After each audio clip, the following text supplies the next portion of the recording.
वास्तविक सुख भाग 7 में आपका स्वागत है। आज का विषय है मिला हुआ और देखा हुआ संसार। संसार के दो विभाग हम देखते हैं।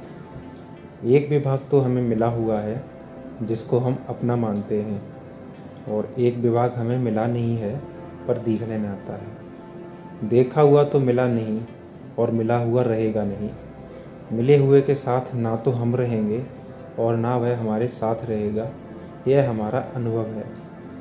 फिर हम किसके भरोसे बैठे हैं, किसके आधार से हम यहाँ रह रहे हैं। हमारा आधार एक परमात्मा है, उनके आधार से हम टिके हुए हैं। जो दिखता है और जो मिला हुआ है उसके आधार पर हम नहीं रह सकते, कारण कि दिखने वाला मिलता नहीं और जो मिला है वह टिकता नहीं है। रूप से एक परमात्मा मौजूद है, उन्हीं के अंतर्गत यह संसार दिखाई दे रहा है। जासु सत्यता ते जड़माया, भास सत्य एवं मोह सहाया। श्री रामचरितमानस में ऐसा कहा गया है। इसका अर्थ है परमात्मा की सत्यता से ही यह संसार जड़ दिखता है।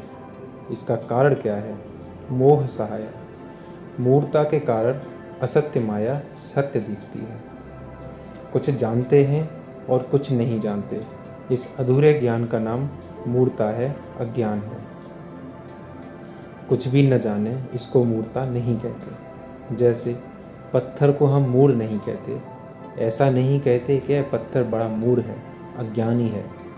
मूर्ता अधूरी जानकारी को कहते हैं। संसार सच्चा नहीं है, यह हम जानते हैं, फिर भी हम उसको सच्चा मानते हैं, यह मूर्ता है। सुनने पर, पुस्तकों के पढ़ने पर और विचार करने पर तो यह दिखता है कि पहले यह संसार था नहीं और पीछे रहेगा नहीं, फिर भी इसको है मानकर इसमें राग द्वेष करते हैं।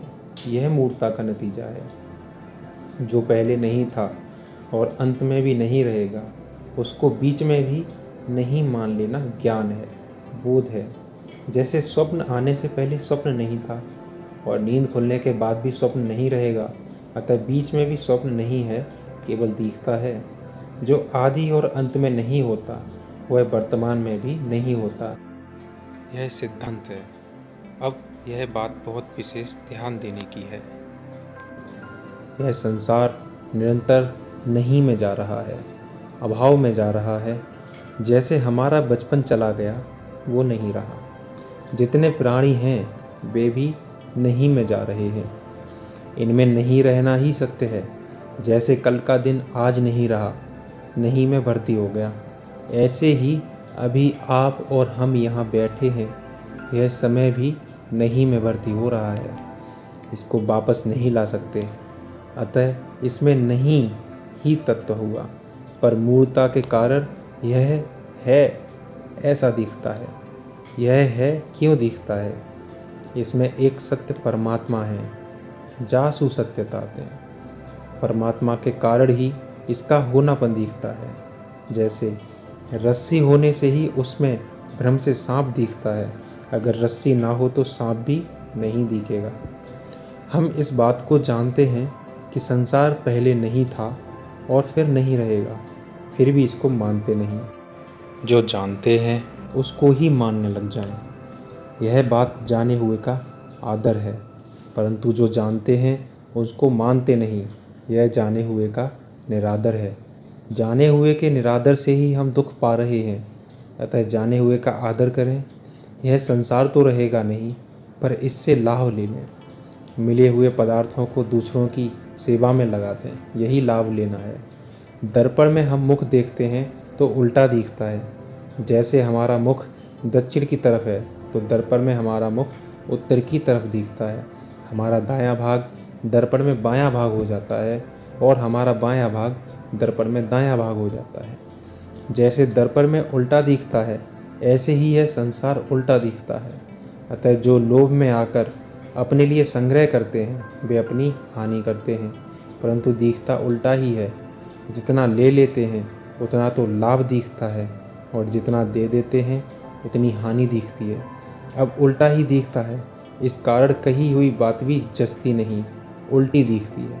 इसलिए कहा है, खायो सोई उबरियो, दीनो सोई साथ। जसवंत घर पौढ़ानियाँ, माल बिराने हाथ। दिया हुआ तो हमारे साथ चलेगा और लिया हुआ यहीं रह जाएगा।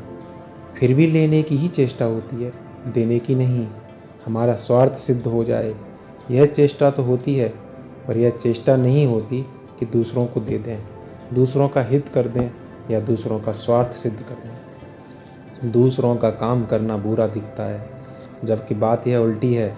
उल्टा दिखना बंद हो जाए और सुलटा दिखना लग जाए, इसी के लिए हम लोग यहाँ इकट्ठे हुए हैं। ना तो मिला हुआ ठहरेगा और ना ही दिखने वाला ठहरेगा। वहम यह होता है कि यह तो मिला हुआ है और यह दिख रहा है, ये दोनों ही नहीं रहेंगे। इनमें जो परिपूर्ण हैं वे एक परमात्मा ही रहेंगे। उन परमात्मा का ही आश्रय लिया जाए, उनका ही भजन किया जाए, उनको ही माना जाए, उनका ही चिंतन किया जाए तो निहाल हो जाएंगे। अगर मिले हुए और देखे हुए के लोभ में फंस जाएंगे तो धोखा हो जाएगा।